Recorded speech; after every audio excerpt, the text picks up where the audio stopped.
Allah subhanahu wa ta'ala tells us in the Quran about other creations beside us. He tells us that He created the malaika, the angels, first. And these malaika or angels are created from pure light, which explains why you can't see them. Nobody sees light. You can only see what light reflects off of. He tells us that He created the jinn, and the jinn were before us. The jinn were not angels, but rather they were made from a smokeless fire. The difference between the jinn and the angels is something called free choice. The nature of the jinn was that they could make choices. Allah gave them opportunities and then let them make their own choices. Allah tells us in the Quran that there was one, Iblis, from the jinn. By the way, he used to worship Allah, you know that. He used to worship Allah exactly when the sun comes up, when it's first a little ball out there on the horizon, when it's straight overhead, and when the sun is sinking down, just when it makes a ball on the other side, those 3 times. And that's the 3 forbidden times for us, isn't it? Yeah. But when Allah created the best of His creation, human beings, Adam, He commanded all of creation, bow down, for I have created the best of my creation. And all creation obeyed Allah and bowed down, illa Iblis, except for Iblis. Because of what? What was the word that Allah used in Quran? Because of his what? His what? Kibr. His kibr. And what is the problem with kibr? Kibr from the root kabara. There's another word that comes from this same root, akbar. And who is akbar? Allah subhanahu wa ta'ala. Allahu akbar. Allahu akbar. So whenever a person stands up and says, well, I want some of that for me, doesn't work. Allah does not accept any partners, no associates. There are no gods beside God. He made Iblis aware of the fact that by disobeying him, that he would be one of the denizens of the hellfire for eternity. What did Iblis say to that? In the Quran, what did he say? What was his response? Do you remember? He said, I don't care. Just let me take him, Adam, and his offspring with me to hell. Did he do that? Was that his idea? And Allah told us in the Quran. I'm in Surah Baqarah right now, chapter 2, verse 208. O you who believe, enter into Islam perfectly. Do not follow the footsteps of the shaitan. Verily, he is to you a plain and open enemy. What were the footsteps of the shaitan? Part of his footsteps was he worshipped Allah. Part of his footsteps were that he was elevated up really high, actually, to the level of angels, although not an angel himself, right? But the footsteps that we're talking about here is when somebody starts getting so proud. Look at me. Do you know who I am? And this is kibr. Riya leads to kibr. Kibr leads to shirk. And shirk leads to the hellfire. And may Allah save us from that. So this is really a good lesson for all of us to be aware of. Of course we know drinking alcohol, taking drugs, illegal sex, killing people, all of these things are horrible. Everybody knows this is wrong. But a lot of times we overlook the fact that we were also commanded not to have this kind of false pride. And when I say we, I'm talking about all.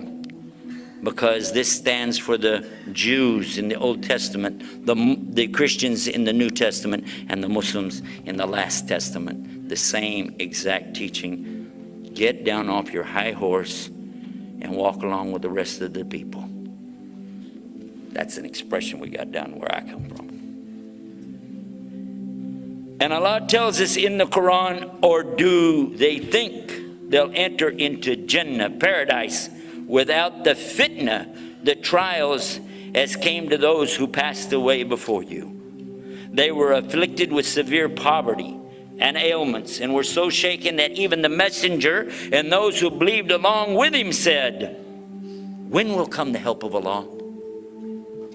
Yes, certainly the help of Allah is near. In chapter 29, the very beginning, do the human beings think they're going to be left alone on saying we believe and they won't be tested? And for sure, Allah is going to test them just as He tested those before, to do what? And He said it, to show the truthful of those that are true and the liars in their falsehood. So what is shaitan to us? He is a test. The Prophet Muhammad ﷺ told us that every one of us, when we're born, there's a khairan, which means an intimate, a close one, attached to you like your jugular vein. That shaitan is a part of your test.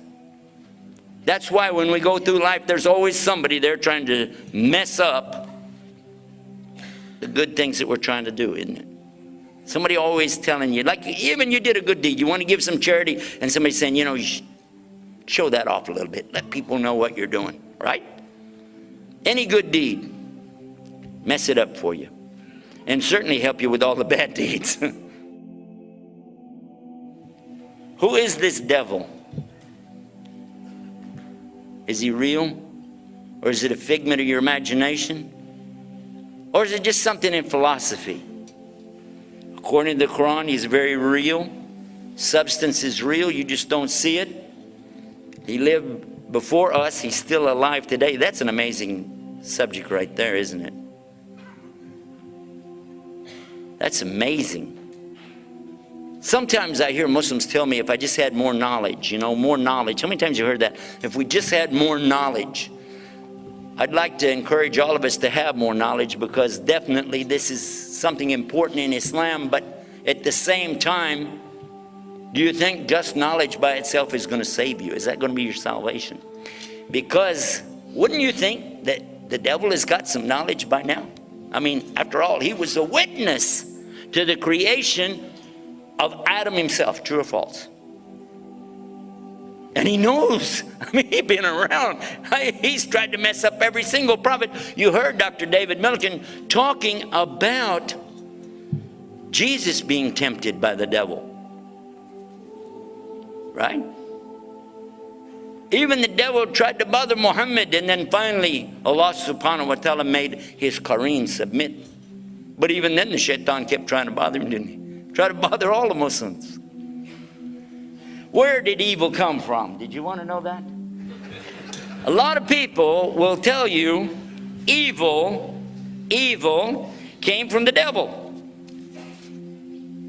They said it. I heard a lot of people tell me that. Comes from the devil.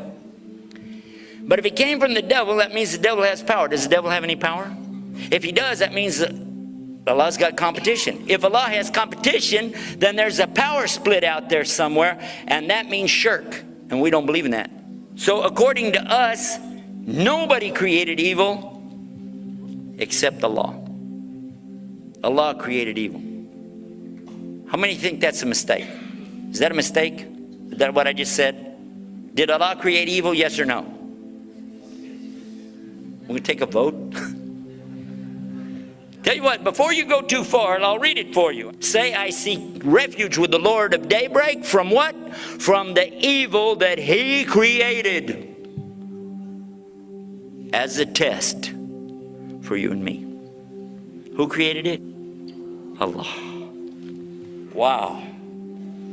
Say, I seek refuge with the Lord of daybreak from the evil that He has created, from the evil of the darkening night as it comes with darkness, and from the evil of malignant witchcraft,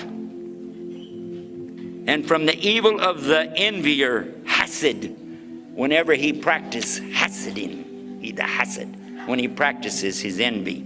And by the way, that's a commandment in the Old Testament for the believers in the Bible. It's like the last commandment, not to have envy.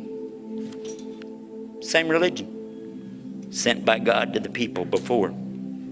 And then finally, the last surah of the Quran. Say, I seek refuge with the Lord of mankind, the King of mankind, the Ialah, the God of mankind, and from the evil of the whisperer, wiswas, who whispers evil into the hearts of mankind, who withdraws from whispering after he catches you with it, who whispers in the breasts of mankind, from the jinn and mankind. Shaitan is from where?